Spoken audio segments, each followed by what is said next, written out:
শুরু হচ্ছে চাষি ভাইদের নিজস্ব অনুষ্ঠান কিষাণ বাণী।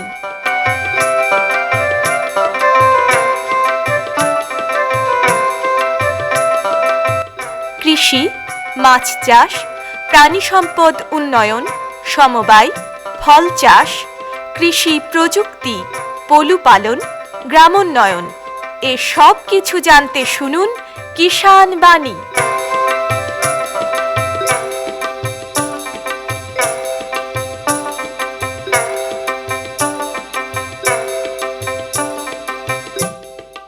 শ্রোতা বন্ধুদের প্রীতি, শুভেচ্ছা ও নমস্কার জানিয়ে শুরু করছি ভারত সরকারের কৃষি ও কৃষক কল্যাণ মন্ত্রকের কৃষি সহযোগ ও কৃষক কল্যাণ দপ্তরের সহায়তায় অনুষ্ঠান কিষাণ বাণী।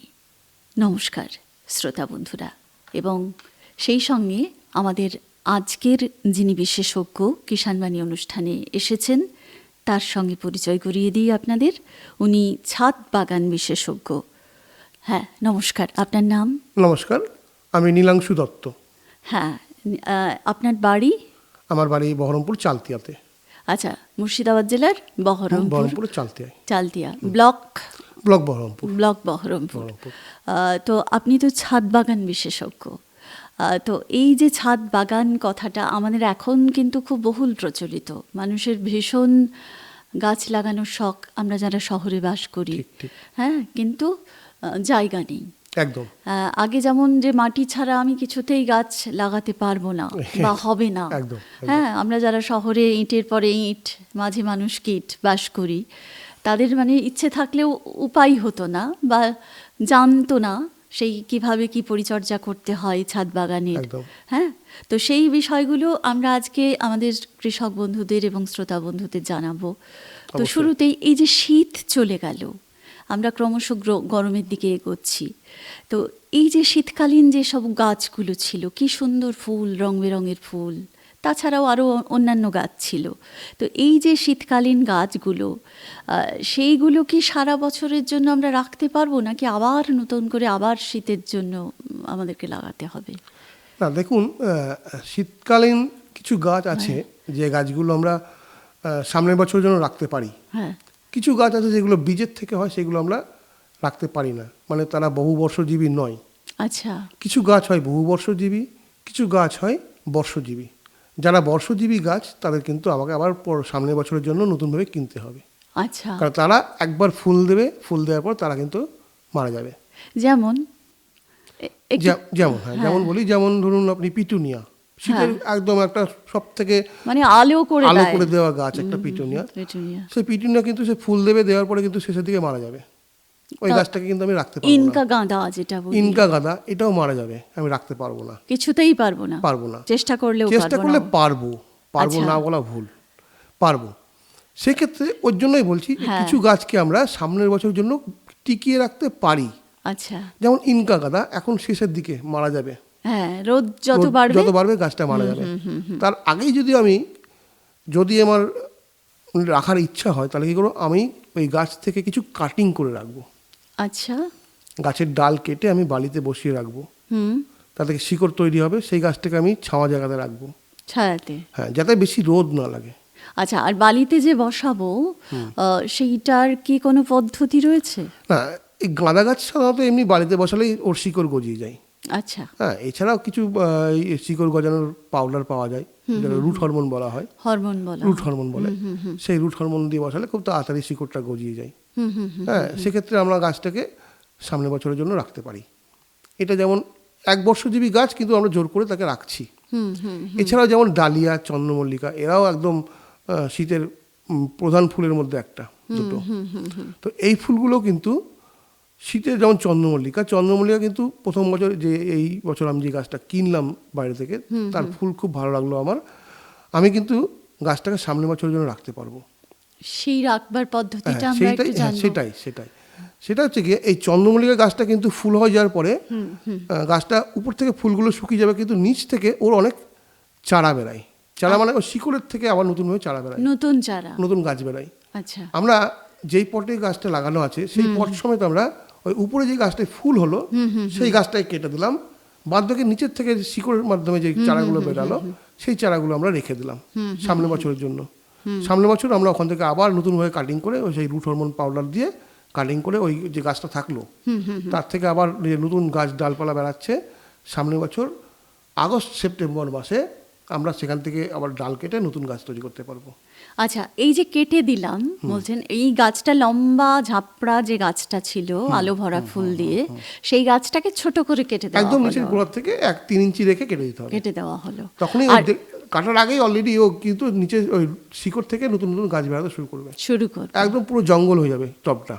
আচ্ছা, তো সেক্ষেত্রে মাটির পরিচর্যা কি করা উচিত? হ্যাঁ, এবার এই গাছটাকে রেখে দেওয়া হবে যারা খুব বেশি রোদ না লাগে, কিন্তু রোদ দরকার, খুব বেশি রোদ দরকার নয়, কারণ এখন গরমে গাছগুলো যদি ঠিকমতো রোদ পায় তাহলে মারা যাবে। তো একটু ছাওয়া জায়গাতে রাখলে ভালো হয়। সেক্ষেত্রে কী হবে, গাছগুলো বেঁচে থাকবে। সাধারণ জল দিতে হবে, আর খুব খাবার এই সময় না দিলেও চলবে। ওই যে মাটিতে খাবার থাকে তাতেই ওরা এই সময়টুকু সার্ভাইভ করে যাবে। আচ্ছা, অনেক সময় বলেন যে টবের মাটি একটু উস্কে দিলে বা কুঁড়ে দিলে নাকি ভালো হয়, তো সেক্ষেত্রে শিকড় কেটে যাওয়ার ভয় বা? অবশ্যই অবশ্যই অবশ্যই। যেমন এই গাছগুলো ওই শিকড় মানে মাটি খুঁড়তে গেলে কিন্তু শিকড়গুলো কেটে যাবে, গাছগুলো নষ্ট হওয়ার চান্স আছে। দরকার নেই, ওগুলো ওইভাবে রেখে দেওয়া হোক। এরপর যখন আগস্ট সেপ্টেম্বর মাসে ওখান থেকে গাছগুলো আবার নতুনভাবে ডালপালা বেড়াবে সামনের বছরের জন্য, ওইখান থেকে ডাল কেটে আবার নতুন চারা তৈরি করতে হবে ওই রুট হরমোন পাউডার দিয়ে। তাহলে কি আবার সে আগেরবার এই বছর যেমন ফুল ফুটিয়েছিলাম আমরা, ঠিক সেই রকম ফুল আমরা সামনের বছর আবার ওই নতুন গাছ থেকে পাবো। এটা যেমন চন্দ্রমল্লিকা হলো। তাহলে কতখানি আমরা বাঁচাতে পারি, তাই না? একটা চারা কিনতে তো আমাদের দাম লাগে, হ্যাঁ তাই না? অবশ্যই। হ্যাঁ, একটা ছাদ জুড়ে কিন্তু অনেকটা গাছ লাগানো যায়। হ্যাঁ হ্যাঁ। এছাড়াও কেউ এলো আমার বাড়িতে, বলো বাহ তোর এই সুন্দর ফুলটা ভালো লাগছে, এটা আমার একটা চারা দিস। এই যে দেওয়ার ব্যাপারটা, এই যে দেওয়ার ব্যাপারটা, যে আমি একটা চারা তাকে দিলাম, সে আনন্দ পেলো, সে বাড়িতে গাছটা তৈরি করতে পারলো। হ্যাঁ হ্যাঁ, এটা একটা মনের দিক থেকে স্যাটিসফ্যাকশন আছে, খুব ভালো লাগবে। এবং সেই মানুষটাও খুব আনন্দ পাবে যখন তার ঘর আলো করে সেই ফুলটা ফুটবে। একদম একদম। এটা আদান প্রদানটাও হবে। এটা হলো চন্দ্রমল্লিকা। এরকম ডালিয়া যেটা হয়, ডালিয়াও বেশ বড় বড় ফুল, ওটাও শীতের একটা প্রধান ফুলের মধ্যে একটা। একদম একদম। তো এই ডালিয়াকেও রাখা যায়। তো ডালিয়া গাছ ওরকম ফুল ফুটলো, গাছটা ফুল শুকিয়ে গেল, গাছটা আস্তে আস্তে শীত চলে যাবে, গাছটা মারা যাবে। কিন্তু ডালিয়ার বিশেষ যেটা হয়, গাছটি ওই চন্দ্রমল্লিকার মতো গাছ বেরোবে না। ওর যেটা থাকবে, ওর মাটির তলে আলু তৈরি হয়। আচ্ছা, ওটাই বীজ। ওই টব সমেত ওইভাবেই রেখে দিতে হবে ছাওয়া জায়গাতে। ঠিক আমাদের এই ভাদ্র আশ্বিন মাসের দিক থেকে ওখান থেকে আবার ট্যাগ বেরাবে, নিজেই বেরাবে। আমরা যেহেতু রেখে দিচ্ছি এটা, এবং ঠিক সময় মতো যত মাটিটা ভিজে থাকে, খুব শুকিয়ে না যায়, হালকা হালকা করে জল দিতে হবে, যাতে কি ভিতরে আলুটা নষ্ট না হয়। এবার রেখে দিলে পরে কি হবে, সামনের বছর আবার ওই ট্যাগ বেরাবে। আচ্ছা, এই যে বলছেন একটু মানে শেডের ব্যবস্থা করা, এই যাদের ছাদে একটু টিনের শেড বা কোনো নেট দিয়ে শেড করা, সেই শেডে রাখলে পরে এইগুলো ভালো থাকবে। যেহেতু এগুলো শীতের গাছ, এই সময় কি হয়, প্রচন্ড গরম পড়বে, গাছে পাতাগুলো পুড়ে যাবে, নষ্ট হয়ে যাবে, গাছ আস্তে আস্তে সার্ভাইভ করবে না, মারা যাবে। এর জন্য একটু ছাদ বাগানে যদি হয়, যেহেতু এখন আর মাটি ঘোটা মানে সবাই এখন ইট কাটে আমরা বাস করছি, একটু যদি ওই ছাদের কোনায় শেড নেট বানিয়ে নেওয়া হয়, টবগুলোকে ওখানে সরিয়ে রাখা হলো, যাতে কি এই গাছগুলো টিকে থাকবে, নষ্ট হবে না। ঠিক আছে, এইরকম রাখা যেতে পারে। আচ্ছা, এই শীতের প্রধান ফুলের মধ্যে তাহলে কিছুটা আমরা রাখতে পারি, আর কিছুটা মানে এক বছরেই শেষ হয়ে যাবে। তার মধ্যে যেমন পিটুনিয়া একটা পেলাম, অথচ পিটুনিয়া এত সুন্দর গাছ, তাই না? ওর যে কালার কত রকমের আছে, কত রং বেরঙের হয়, আর কত তার বাহারি রং, একদম। হ্যাঁ, পুরো আলো করে দেয় চারিদিকটা, মন ভরে যায়। অবশ্যই। তো এই পিটুনিয়া যখন ধরুন শেষ হয়ে যাচ্ছে, তখন একটা মন খারাপ, সত্যি মন খারাপ হয় যে গাছগুলো এত সুন্দর ফুল দিল, গাছগুলো মারা যাবে, রাখতে পারবো না। তো কোনো রকম ইনকাটা তবু একটা চেষ্টা করা যেতে পারে। আর এমনি ধরুন ইনকা গাঁদা বাদ দিয়ে যে আরো লাল লাল ফুল, বা ওগুলো তো ইনকা নয়, সব গাঁদাই তো আর ইনকা নয়। না, কিছু দেশি গাঁদা আছে যেগুলো পূজোর ফুল হিসেবে ব্যবহার করি আমরা, সবসময় পাওয়া যায়, ছোট ফুল যেগুলো সবসময় পাওয়া যায়। এই গাছটা 12 মেশে গাঁদা যাকে বলা হয়, এই গাছটা আপনি রাখতেই পারেন, করতেই পারেন। কিন্তু কি হয়, এই সময়টা প্রচুর মাইটস বলে একটা পোকার আক্রমণ হয় গাঁদাতে। আচ্ছা যেটা যত গরম পড়বে আক্রমণটা তত বাড়বে। আচ্ছা, এর জন্য কি হয়, প্রচুর পরিমাণে এই মানে বীজ দিতে হয় গাছে গাছে বীজ দিতে হয় ওই পোকাটা মারার জন্য, যেটা আমাদের সাধারণ লোকের ঘরের অনেক অত দাম দিয়ে কিনে আমরা করতে পারি কিনে না। ওই শুধুমাত্র ছাদ বাগানের জন্য হ্যাঁ, ওই সেটা একটু যেহেতু ব্যয়বহুল হয়ে পড়ে। ব্যয়বহুল হয়ে যায়, কেন একটা ওই বিষের দাম অনেক, যে কীটনাশকটা যে ওই পোকাটা বাড়বে তার বিষের দামটা অনেক। এটা যারা কমার্শিয়াল করছে, বড় বড় চাষ করছে, চাষ করে যারা বাজারে লাভ বিক্রি করছে, লাভ করছে, তাদের জন্য ওই 12 মাসের ঠিক কাটাটা আছে, ঠিকঠাক। একদম। কিন্তু আমরা বাড়িতে করতে গেলেই একটু মানে ব্যয়বহুল হয়ে যায় ব্যাপারটা। ব্যয়বহুল হয়ে যায়। তাহলে শীতকালীন যে প্রধান ফুলগুলো আমরা পেলাম তার মধ্যে কিছু গাছ আমরা বাঁচাতে পারবো, আর কিছু গাছ এক বছরেই মারা যাবে। মানে আবার নতুন করে তাকে লাগাতে হবে। মানে মারা যাবে কথাটা ভালো লাগছে না, হ্যাঁ। তো যেটা হচ্ছে এই যে শেড নেট তৈরি করার কথা বলছেন, এই বিষয়টাকে একটুখানি আমাদের যদি সহজ করে একটু শ্রোতা বন্ধুদের বুঝিয়ে দেন। এখন শেড নেট এখন অনেক রকম হয়, অনেকে বাড়িতে একটা টিনের শেড করে যাতে গরমটা না লাগে। এটা একটা ব্যয়বহুল প্রসেস এবং এটা অনেক দিন যায়, তাতে ছাদটাও ভালো থাকবে এবং অনেক দীর্ঘদিন ধরে সেটা ব্যবহার করতে পারে। গাছপালাগুলোরও একটু সুবিধা হয়। হ্যাঁ, বৃষ্টি অনেক গাছ আছে যেগুলো বৃষ্টি নিতে পারে না, সেসব গাছকে ওই শেডের মধ্যে তুলে দেওয়া হলো। অনেক গাছ আছে যেগুলো মানে অন্তত কিছুটা জায়গায় সেট করলেও হবে, গোটা ছাদ জুড়ে দরকার নেই। অবশ্যই একটু রাখতে হবে, কারণ গাছে তো রোদ দরকার আছে, রোদ লাগবেই। সেই ক্ষেত্রে কি হবে, ওই শেড নেট থাকলে ভালো হয়। কিছু গাছকে বৃষ্টির জল থেকে আমরা সরিয়ে রাখলাম। অনেক গাছ আছে যেগুলো বৃষ্টি জল, যেমন এই ডালিয়া, চন্দ্রমল্লিকা, এগুলো বৃষ্টি জল পেলে কিন্তু মারা যাবে, তাই না? হ্যাঁ, এর জন্য শেড নেটের কথা বলছি, যাতে কি গাছগুলো ওর মধ্যে সরিয়ে রাখা হয়, তাহলে সামনের বছর আমরা পাবো আবার।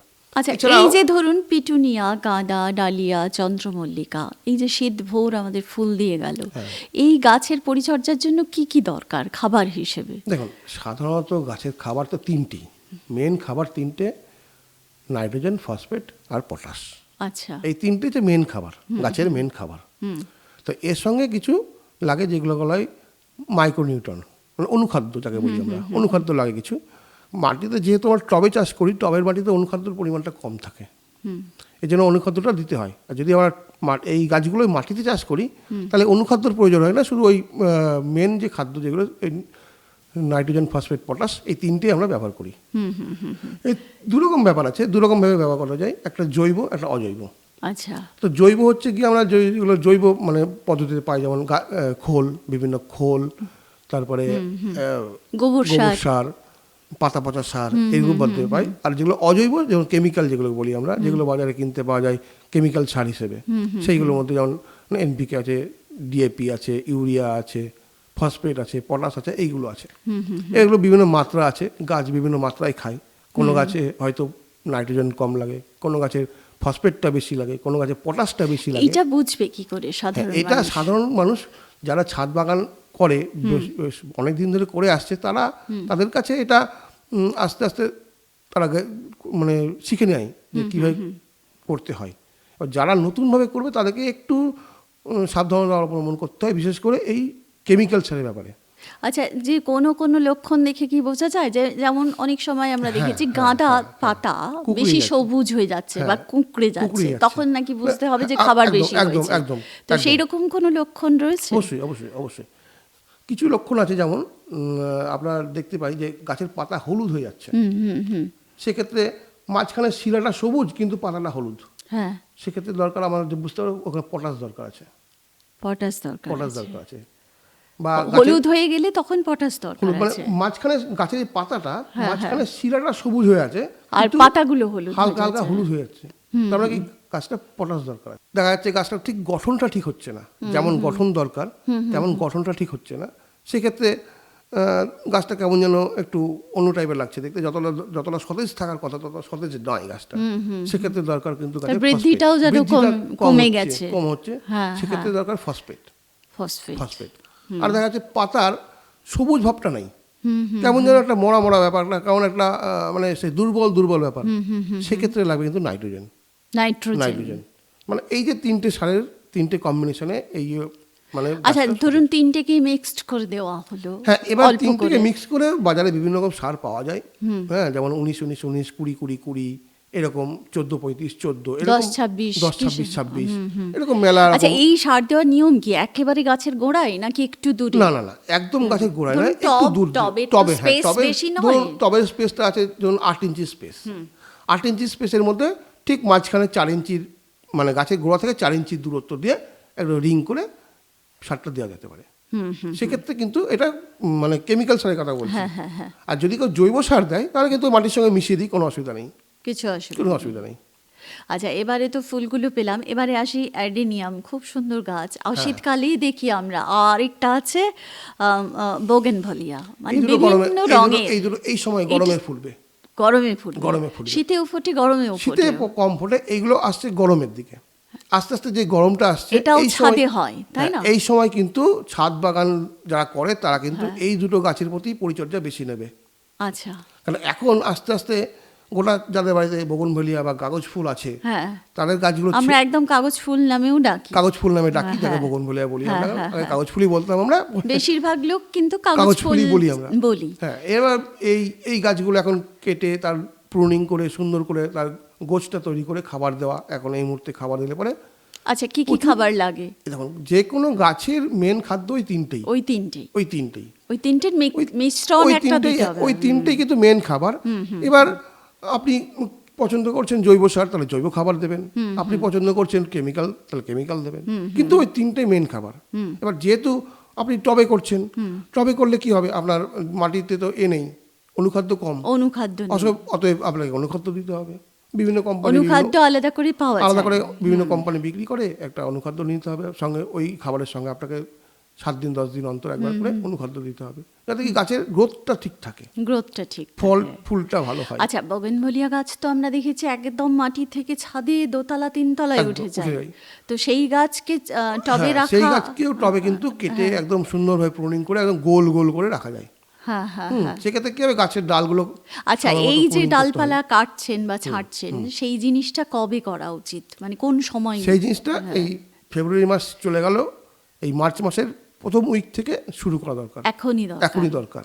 এখন গাছগুলো প্রুনিং করে সুন্দরভাবে খাবার দিয়ে রাখলে পরে দিন 20 পর থেকেই ওরা ফ্লাওয়ারিংটা চালু করে দেবে, তাই না? একদম। আচ্ছা কতটা কাটা যায়? এমনি ধরুন গাছকে যদি, মানে ডাল যে লম্বা ডাল বেরাচ্ছে, সেই ডালকে আমরা সাধারণত যেখান থেকে ডালটা বেরাচ্ছে তার 4 ইঞ্চি রেখে আমরা কাটি। আমরা দেখতে হবে যে গাছটা একদম গোল হচ্ছে কিনা। আচ্ছা, তাকে আমার এটা কিন্তু যে গাছটা তৈরি করছে তার একটা মাথার চিন্তা থাকবে যে গাছটা কেমনভাবে করবে সে, ঠিক আছে? তার উপরেই কিন্তু তার এটা ডিপেন্ড করবে যে কতটা সে গাছটাকে তৈরি করতে পারছে। এটা একটা মাথা নিজের একটা চিন্তা ভাবনা থাকবে, যে গাছটা করছে তার চিন্তা থাকবে, সে গাছটা কেমন পজিশনে আনতে চাইছে, গোল না লম্বা না কিভাবে করবে। আসলে তা নয়, যিনি গাছের যত্ন করেন বা গাছ লাগাচ্ছেন প্রতিনিয়ত, আপনার মতো মানুষ, তাঁরাই বেশি বুঝতে পারবেন এবং তাদের অভিজ্ঞতা আমাদের শ্রোতা বন্ধুদের মাঝে ছড়িয়ে দিতে পারলে তারা সমৃদ্ধ হবে। অবশ্যই অবশ্যই অবশ্যই, তাই না? হ্যাঁ। এবং এই ক্ষেত্রে কি হয়, এই ক্ষেত্রে কিন্তু যে করবে গাছটা, সে কিন্তু একদম নিজের মতো করে তৈরি করতে হবে, তাকে মাথায় ছবি রাখতে হবে, নাহলে হবে না। আচ্ছা আমাদের সময় প্রায় শেষের দিকে চলে এসেছি আমরা। একদিনে মনে হচ্ছে আলোচনা হবে না, মানে ছাদ বাগান বলে মনে হচ্ছিল বোধহয় খুব ছোট্ট জিনিস, তা কিন্তু নয়। এবার শুধু ফুলের কথা শুনলাম, এবার আমরা একটু বাহারি পাতার ব্যাপারে আসি। হ্যাঁ, এই সময়টা বিভিন্ন ক্রোটন জাতীয় গাছ আছে, যে ক্রোটন জাতীয় গাছগুলো তার পাতা এখন বিভিন্ন রকমের, লাল রঙের, হলুদ রঙের, বিভিন্ন রকম ক্রোটন জাতীয় গাছ আছে যেগুলো বহু বর্ষজীবী। আমি দুটো গাছের সঙ্গে, দুটো ফুলের সঙ্গে দুটো পাতা গাছ রাখলাম, দেখতে তার মানে একই সঙ্গে একই টবে না, একই টবে নয়, আলাদা টবে করতে হবে, কিন্তু খাবার দাবার সবই সেম, একই রকম খাবার, কিন্তু ফুলের সঙ্গে পাতাটাও দেখতে ভালো লাগবে। পাতার যে রং, সেটাই ফুলের মতো, ফুলের থেকেও বেশি অ্যাট্রাকটিভ।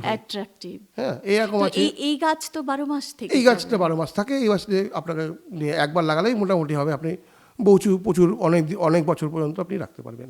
আর এতে জল কেমন লাগে? জল নরমাল গাছে যেমন জল হয় তেমন জল সেরকমই জল লাগবে। আচ্ছা, এর রোদ? একদম রোদের গাছ, আপনার ছাওয়া জায়গা দরকার নাই, যতটা রোদ থাকবে তত পাতার কালার ফুটবে একদম। হ্যাঁ, এখন তো দেখি অনেকেই এই খাবার টেবিলেও গাছ রাখছে। একদম, একদম। হ্যাঁ, তো কাঁচের বোতলের মধ্যে একদম, সুন্দর সুন্দর সুন্দর রুট গুলোও একটা একদম। মানে আলাদা সৌন্দর্য বিস্তার একদম করছে, যে কোনো গাছে এখন মানে গাছটাকে শিল্পের মধ্যে চলে আসছে, চলে এসছে। শিল্পের মধ্যে সে তার নিজের এবং ইনডোর প্লান্ট বলে একটা আলাদা আলাদা মানে কনসেপ্ট তৈরি হয়েছে। এটা অনেক বড়, হ্যাঁ, এটা আলোচনায় আসতে গেলে প্রচুর আলোচনা চলে আসবে এখানে। ইনডোর প্ল্যান্টেরও অনেক ভ্যারাইটি আছে, অনেক তার বিস্তার আছে। হ্যাঁ হ্যাঁ হ্যাঁ হ্যাঁ।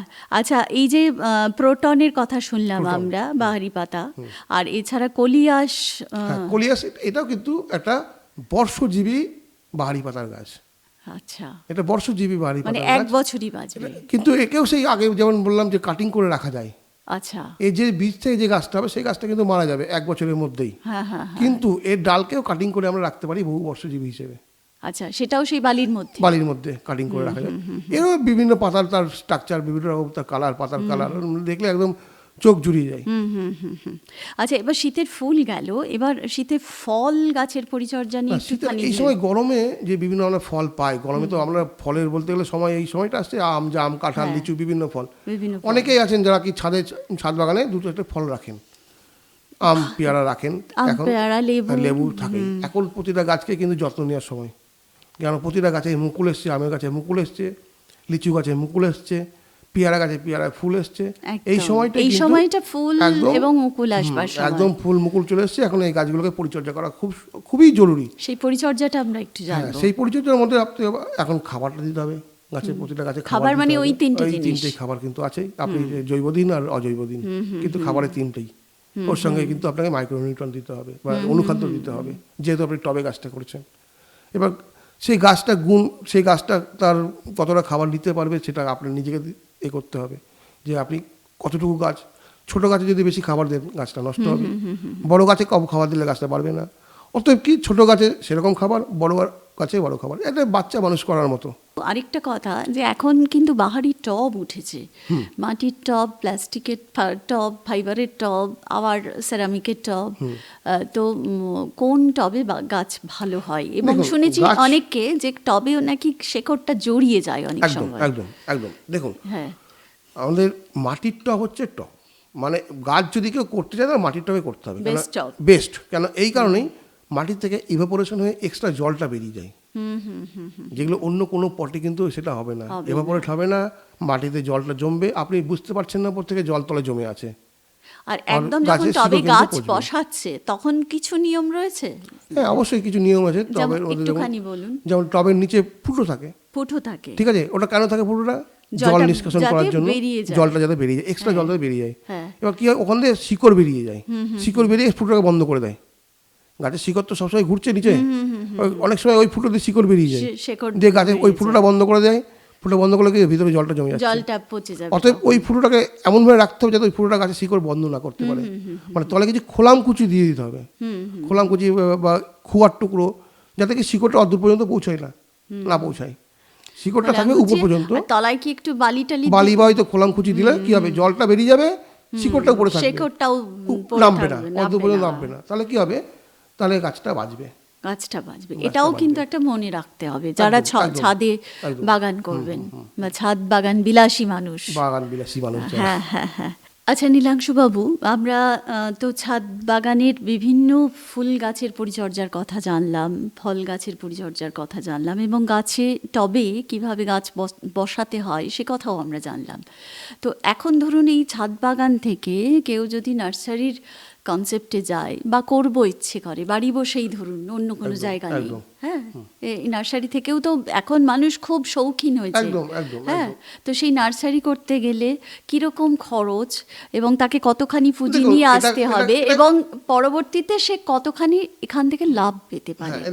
হ্যাঁ, একটা মানুষকে আপনি উপহার দিলেন, সেটা খুব খুশির বিষয়, কিন্তু যখন আমার থেকে নিয়ে আরও 5 জন আরও এই মানে এই বাগান পরিচর্যায় আগ্রহী হচ্ছে, ছাদ বাগান পরিচর্যায়, সেটা কিন্তু আরো এর বিস্তার আরো অনেক বেশি। হ্যাঁ হ্যাঁ হ্যাঁ, এটা একটা খুব ভালো জিনিস বলেছেন, যে ইনকাম অফ সোর্স।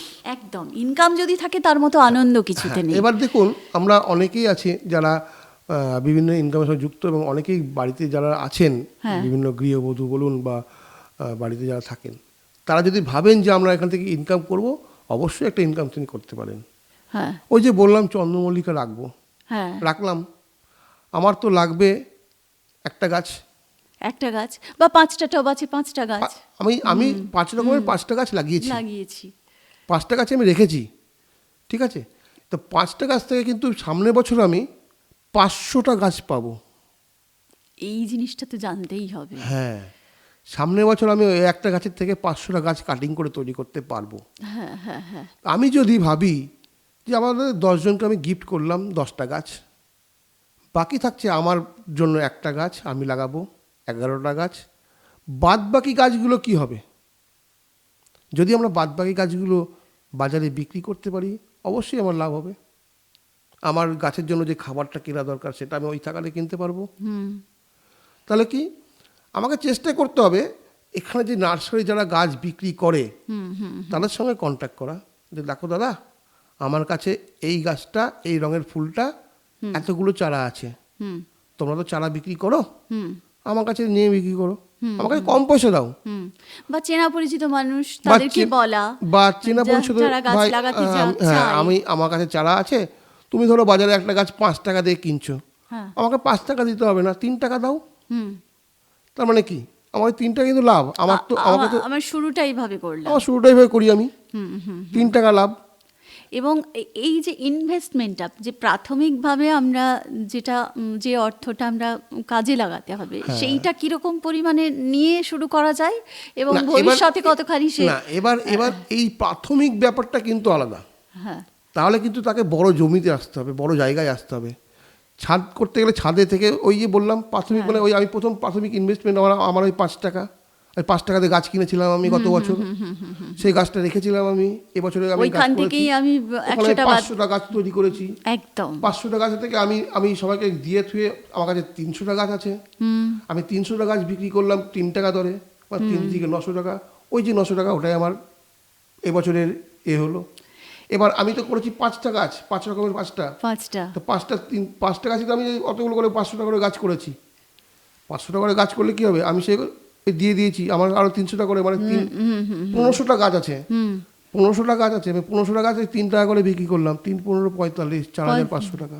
তাহলে মানে সেই অঙ্কটা আমাদেরকে বুঝে নিতে হবে, সেই অঙ্কটা কিন্তু অনেকটাই। হ্যাঁ, এবার 4500 টাকা হলো, ওটাকে যদি আমি ভাবি একটা আমার ইনভেস্টমেন্ট, আমি ওই 4500 টাকাতে আরো অন্য গাছ কিনবো, সেটাকে মাদার করব, মানে মা গাছ করবো, মা গাছ। প্রথম কথা, আমি যদি ব্যবসায় নামতে চাই, প্রথমে আমাকে হতে হবে কি, আমাকে জানতে হবে যে মা গাছ করা, মা গাছটা কি, মানে মাদার গাছ, যেটা থেকে আমি পরবর্তীকালে অন্যান্য গাছ পাবো। আচ্ছা, সেখানে বোগনভেলিয়া আছে, কাগজ ফুলও আছে, সেখানে অ্যাডিনিয়াম আছে, সেখানে ডালিয়া, চন্দ্রমল্লিকা আছে, সব আছে, সবগুলো আছে। আমাকে ওই যে বললাম চিনে নিতে হবে না, আমাকে তৈরি করে রাখতে হবে মাদার গাছ বা মা গাছ, যে এটা থেকেই আমি মানে ওই ভবিষ্যৎ প্ল্যানটা আমাকে করে নিতে হবে। তাহলে সেক্ষেত্রে কিন্তু আমার কাজটা সুবিধা হবে। তাহলে নীলাংশুবাবু, আমাদের ভীষণ ভালো লাগলো, মন ভরে গেল এই ফুলের কথা, ফলের কথা এবং ছাদ বাগানের বিভিন্ন গাছের কথা শুনতে শুনতে। আমাদের আকাশবাণীর শ্রোতা বন্ধুরা এবং কৃষক বন্ধুরা, আমাদের এই অনুষ্ঠান যারা শুনছেন, তাদের পক্ষ থেকে আপনাকে অনেক অনেক শুভেচ্ছা, অনেক অনেক ভালোবাসা। ভালো থাকবেন, এবং পরবর্তী শীতে আমরা আরও আপনার থেকে গাছ দেখব, এবং শুধু শীত নয়, গ্রীষ্ম, বর্ষা, সমস্ত ঋতুটাকেই আপনি ধরতে পারবেন। ভালো থাকুন। এতক্ষণ আমরা কথা বললাম নীলাংশু দত্তের সঙ্গে ছিলাম আমি, সুমনা মণ্ডল।